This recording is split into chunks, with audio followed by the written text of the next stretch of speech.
કૃષિ મંત્રી જીતુ વાઘાણીએ એક મોટી જાહેરાત કરી અને ખેડૂતોને એવું થયું કે જાણે જમીનના વળતરનો જે મુદ્દો જે છે એ મુદ્દે હવે યોગ્ય સંતોષજનક જે નિરાકરણ જે છે એ સરકાર લાવી દેશે। પરંતુ જમીનોનું વળતર એ એકમાત્ર એવો મુદ્દો નથી કે જેમાં સરકારની દરમિયાનગીરીની જરૂર પડતી હોય છે। આ દેશમાં ખેડૂતોને અનેક પ્રકારના પ્રશ્નો છે, અનેક પ્રકારની સમસ્યાઓ છે। અત્યારે જમીન વળતર બાબતે સરકારે જાહેરાત તો કરી દીધી છે, પરંતુ તેમ છતાં હજી ઘણા એવા સવાલો છે કે આ વળતરની પ્રક્રિયા જે છે એ પ્રક્રિયા પર જે શંકા જે છે એ શંકા પણ ઉપજી રહી છે। ત્યારે આ સમગ્ર વાતને લઈને આમ આદમી પાર્ટીના જે નેતાઓ જે છે તેમનું જે એક આંદોલન જે છે એ આંદોલન તેઓ યથાવત છે તેવું કહી રહ્યા છે અને આજે તેઓ ગાંધીનગરમાં સત્યાગ્રહ છાવણી ખાતે એક દિવસના સામૂહિક ઉપવાસ પર બેસવાના છે। શા માટે અને ખેડૂતોની કઈ સમસ્યાઓ બાબતે હવે સરકારનું તેઓ ધ્યાન દોરવા માંગે છે તેની વાત કરીશું આ વિડીયોમાં। નમસ્કાર, નિર્ભય ન્યૂઝમાં આપની સાથે હું મયુરી।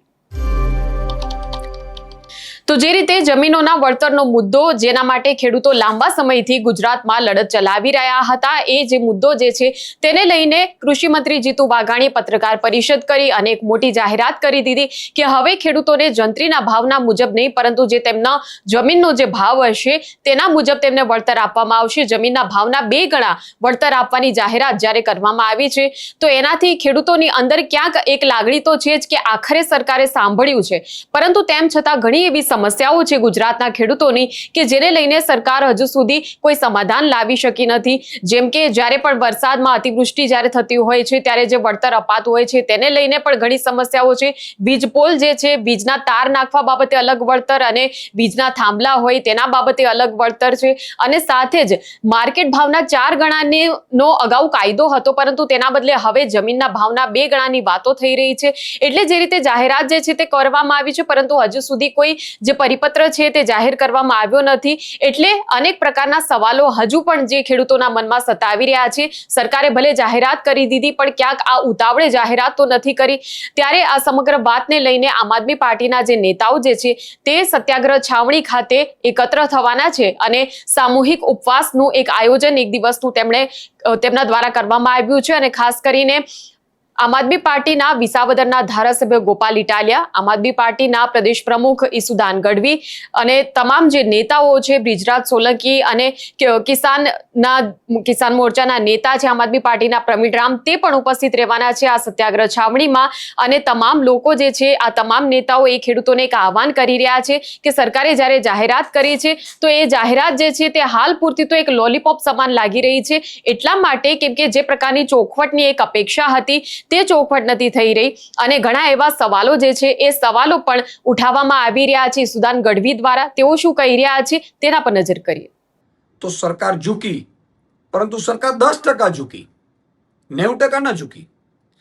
સાહેબ, એમણે જે કહ્યું કે ભાઈ કમિટી રચાશે કલેક્ટરની અધ્યક્ષતામાં, કલેક્ટરની અધ્યક્ષતામાં રચાશે, એમાં કંપનીના વેલ્યુઅર હશે, જમીનની કિંમતના અને ખેડૂતના વેલ્યુઅર હશે।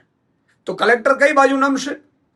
અત્યાર સુધી કલેક્ટરની અધ્યક્ષતામાં જ કમિટી રચાતી હતી, પોલીસ ત્યાં જ કલેક્ટર જ હુકમ કરતા હતા પોલીસનું અને પોલીસ પહોંચતી હતી। તો કલેક્ટરો કઈ રીતે નિષ્પક્ષ રહી શકશે? હું પહેલેથી જ કહું છું। બીજું કે તમે બજાર ભાવની બમણામાં વાત કરો છો, તો 25 વર્ષ પછી જમીનની કિંમત શું રહેશે એની કોણ નક્કી કરશે? એ તમે કહ્યું નહીં। એટલે જ મેં મુખ્યમંત્રીશ્રીને આજથી થોડા સમય પહેલા લેટર લખ્યો હતો ને આમ આદમી પાર્ટીએ માંગ કરી હતી કે એક રાજ્ય લેવલની વળતર કમિટી રચવામાં આવે, જિલ્લા લેવલની નહીં। આજે નવસારીમાં 1 કરોડ મળે તો મારા મોરબીમાં 1 કરોડ મળવું જોઈએ, દ્વારકામાં 1 કરોડ મળવું જોઈએ, એવી રીતની વળતર કમિટી સ્ટેટ લેવલની હોય ને સ્ટેટ લેવલની SOP બને। બીજું કે એમાં જે માર્કેટ રેટ છે એ માર્કેટ રેટ 25 વર્ષ પછીના ગણવામાં આવે। એ રીતે કરો તમે। મહિને ભાડું કઈ રીતે સેટલમેન્ટ થાય? આમાં તમે લોલીપોપ આપી છે।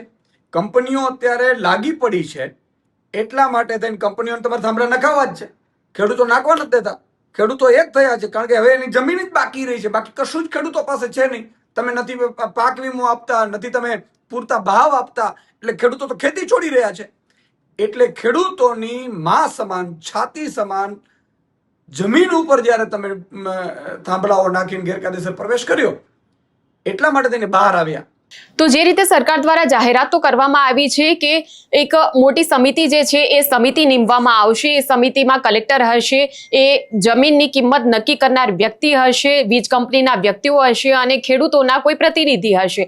પરંતુ સવાલ એ જ ઊભો થાય છે કે આ સમિતિ જે નક્કી કરે જમીનની કિંમત, એમાં કલેક્ટર જે છે તે કોના પક્ષે રહેશે? ન્યાય આખરે ખેડૂતોને મળશે કે કેમ, તે હજુ પણ એક મોટો સવાલ છે. આ સમગ્ર વાતને લઈને હવે આમ આદમી પાર્ટીના જે નેતાઓ જે છે તે પણ મેદાને છે અને તેમનું કહેવું એક જ છે, તેમની માંગ એક જ છે કે જે પ્રકારે જાહેરાત કરવામાં આવી છે એ ફક્ત લોલીપોપ ન બનીને રહેવી જોઈએ, પરંતુ એક વ્યવસ્થિત ખેડૂતોને સંતોષ થાય એ પ્રકારે તેમના તમામ સવાલોના તેમને જવાબ મળી રહે એ પ્રકારે હવે આ આખા મુદ્દાનું નિરાકરણ જે છે તે સરકારે લાવવું પડશે. એટલે આગામી સમયમાં હવે જોવાનું એ જ રહેશે કે જ્યારે સરકારે જાહેરાત તો કરી દીધી છે, પરંતુ જ્યારે પરિપત્ર બહાર આવે છે તો કેવા પ્રકારની સ્પષ્ટતા કરવામાં આવે છે, અને જ્યારે ખેડૂતો જે છે તે કહી રહ્યા છે કે જમીનના ભાવ જે છે એ અલગ અલગ જગ્યાએ અલગ અલગ રહેવાના છે, તો પછી કેવી રીતે નિર્ધારણ તેનું થશે, તે હવે સૌથી મોટો મુદ્દો જે છે તે બની રહેવાનો છે.